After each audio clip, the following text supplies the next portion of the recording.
Bonjour Marianne, j'allais dire Anne-Marie. Marianne, merci de m'accueillir. Merci à vous d'être avec nous. Vous nous appelez d'où? Je vous appelle de la région parisienne, Très bien. Val d'Oise, exactement. D'accord, vous étiez passé à l'antenne il y a presque 3 ans. C'est ça, tout à fait. Il y a presque 3 ans, ça concernait ma fille qui avait une belle proposition professionnelle, mais en province. Une proposition qui l'intéressait, le poste l'intéressait, mais on se posait des questions parce qu'il fallait évidemment qu'elle se soit déracinée, qu'elle quitte l'environnement familial et amical. Et Alexandre avait été très très positif d'emblée. Il avait dit que c'était vraiment un poste pour elle et que tout se passerait très très bien. Et il ne s'est absolument pas trompé. Elle est heureuse dans son travail, dans son environnement professionnel. Elle s'est fait de très beaux amis. Elle a refait complètement sa vie parce qu'en fait, elle partait avec son fils âgé à l'époque de 7 ans. Et voilà, toute seule comme ça. Elle est partie en guerrière. Et Alexandre avait très très bien vu que tout se passerait très bien. Donc merci Alexandre. Et me revoilà. Alors, est-ce que vous aviez dit à votre fille que vous nous aviez fait appel à nous? Oui, absolument. Vous lui avez donné les prédictions d'Alexandre? Elle voulait les savoir? Je lui avais dit que c'était tout à fait positif. Alors bien évidemment, la peur au ventre quand même. Parce bien sûr. On reçoit la prédiction, mais après la vie, on se dit que ça peut jouer d'autres tours. Mais oui, c'était. Je lui ai fait part de ma communication avec Alexandre, tout à fait. D'accord. Et alors, maintenant que ça s'est réalisé, votre fille, comment elle a réagi à ce moment-là, quand ça s'est concrétisé? Elle est vraiment satisfaite. Elle me dit que j'avais bien fait, que c'était bien. Mais oui, bien sûr. D'accord. Bon, alors on est ravis pour vous déjà. Voilà, aujourd'hui je rappelle encore à son sujet à elle, parce que elle nage en plein bonheur, mais il y a un vilain nuage noir au-dessus d'elle et de son fils, âgé aujourd'hui d'un peu plus de 10 ans, parce que elle a donc quitté le père de son fils, son ex-compagnon, il y a 7 ans. Oui. Et aujourd'hui, elle a fait une action auprès du juge des affaires familiales, du JAF, de façon à ce que tout contact soit cessé, contact libre avec son fils, qui est vraiment en danger avec son père au jour d'aujourd'hui. Son père est connu des forces de la police. Il a été jugé, il a eu écopé de 18 mois de prison avec sursis, plus d'une obligation de suivi thérapeutique, de suivi de traitement médical. Le traitement médical n'allant pas avec l'alcool, puisqu'il boit également.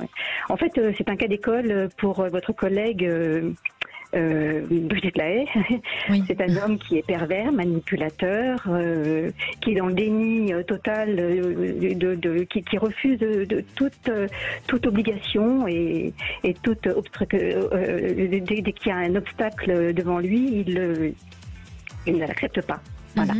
Il n'accepte pas le non. On peut savoir pour quelle raison il a fait de la prison? Alors, oui, avec sursis. Avec sursis, d'accord. Avec sursis. Et il avait la garde de son fils pour un week-end. Oui. Et c'est ce week-end-là qu'il a choisi pour armer un revolver et de façon à aller planter une balle dans la tête de son voisin qui l'ennuyait parce que, je sais pas, son chat était passé dans son jardin. Enfin, voilà. Donc il y a vraiment un danger extrême et ma fille ne souhaite plus qu'il ait la possibilité de passer du temps avec son fils, bien évidemment. Il a tué son voisin ? Non, il l'a menacé. Il l'a menacé, d'accord. Heureusement, il a prévenu son voisin avant d'armer son arme. Donc le voisin a pu prévenir les forces de l'ordre, les gendarmes qui sont arrivés et qui ont juste arrêté mon ex-gendre. Voilà. Donc aujourd'hui, votre fille, elle veut lui retirer la garde de leur fils, c'est ça? Tout à fait. Demain matin, le JAF va étudier le dossier et rendre son verdict. verdict. Son verdict, absolument, sa décision. Et ce que je voudrais savoir, c'est si la décision, si Alexandre sent que la décision va aller dans le sens de ma fille et de mon petit-fils, parce que malgré ses 10 ans, son jeune âge, il a souhaité être entendu lui-même, ça a été sa demande, entendu par les avocats et l'assistante sociale. Et est-ce que vous savez ce qu'il a dit en gros ? Bien sûr. Il a révélé tout ce qu'il avait pu vivre avec son père et il se sent réellement en danger à partager du temps avec son père. Il ne souhaite plus. Il veut bien voir son père, mais dans un cadre fermé, avec un médiateur. D'accord. Il ne veut plus passer de temps avec son père. D'accord. Il a 10 ans, donc. Oui. Allez, alors, Alexandre, déjà, bravo pour la prédiction. Merci. Alors, pour tout ça, pas facile. Vraiment pas facile pour votre petit-fils et puis surtout pour votre fille aussi, parce que ça me semble être une situation quand même compliquée et puis à la fois terrorisante par rapport à ce que vous témoignez, c'est quand même compliqué. Donc moi, de ce que je ressens et de ce que il me semble percevoir aussi, c'est que vous allez le fait que votre petit-fils soit entendu, et même si il est peut-être à un âge où la vie est peut-être importante, mais ne va pas se porter uniquement sur la vie de votre petit-fils, mais là j'ai l'impression qu'il y a eu peut-être un témoignage fort de sa part, avec une certaine forme de maturité aussi dans ce qu'il disait, de certaines choses aussi. Ça 10 ans. Oui, exactement, et aussi avec des faits sur lesquels d'une précision qui font que ça peut, parfois un enfant peut scénariser les choses, vous voyez. Et là, ça semble pas être le cas, et donc on dirait que le juge prend en compte vraiment ce qui a été dit, et pour moi, j'ai vraiment le sentiment que malgré tout, il y a une procédure, même si il y a une crainte ou il y a la peur d'un refus ou autre, mais il y a quand même quelque chose qui est entendu et qui va être pris en compte. Donc, ce qui veut dire que, et normalement, c'est pas moi qui est le juge et qui décide du sort de votre fille et de votre petit-fils, mais je crois que il y a quand même cette capacité, cette possibilité à ce qu'il y ait un encadrement au niveau parental, et notamment, je ne sens pas un refus total de voir le père, mais avec un encadrement, avec quelque chose qui soit supervisé, et pendant une période, le temps de réévaluer les choses au bout d'un certain temps.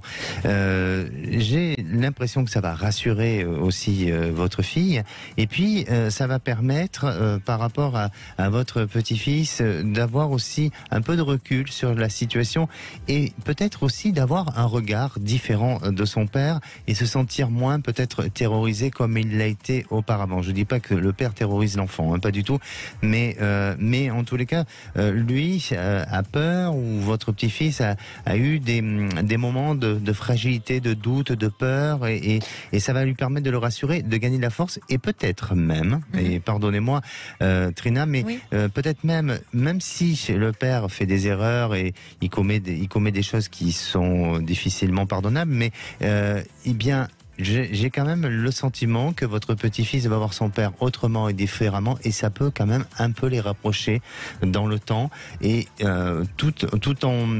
enfin, votre ex-gendre va vouloir protéger aussi votre petit-fils. Donc la relation risque malgré tout de changer dans l'avenir. De manière plus positive.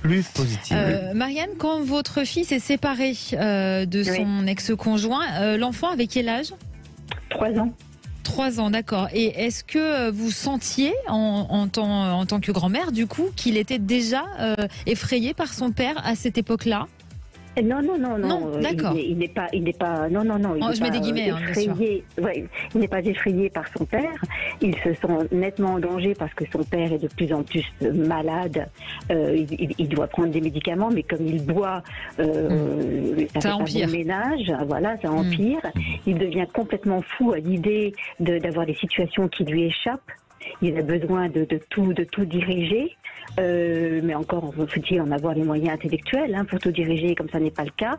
Il rentre dans une déchéance totale et mon petit-fils n'est pas satisfait. Il voit les choses, comme disait Alexandre, avec beaucoup de maturité. Il n'est pas satisfait de cette situation-là. Oui. Et comme son père, en plus, s'est éloigné de 900 km, il ne se sent pas du tout de courage et il sent bien que son père n'est pas suffisamment responsable pour l'accueillir aussi loin de sa mère. Alexandre, c'est souvent, je ne peux pas faire une généralité peut-être non plus, mais votre avis, est-ce que c'est souvent que les enfants qui sont dans des situations comme ça par rapport aux parents grandissent plus vite, sont matures plus vite? On a cette impression en tout cas. Alors après, tout dépend de l'éducation et de ce qu'on a inculqué. Parfois, il y a des influences extérieures qui ne sont pas uniquement avec les parents. Il y a de la famille extérieure qui peut, à un moment donné, il y a une force de pensée, de croyance, de choses comme ça qui sont difficiles. Donc, je crois que chaque cas est unique et différent.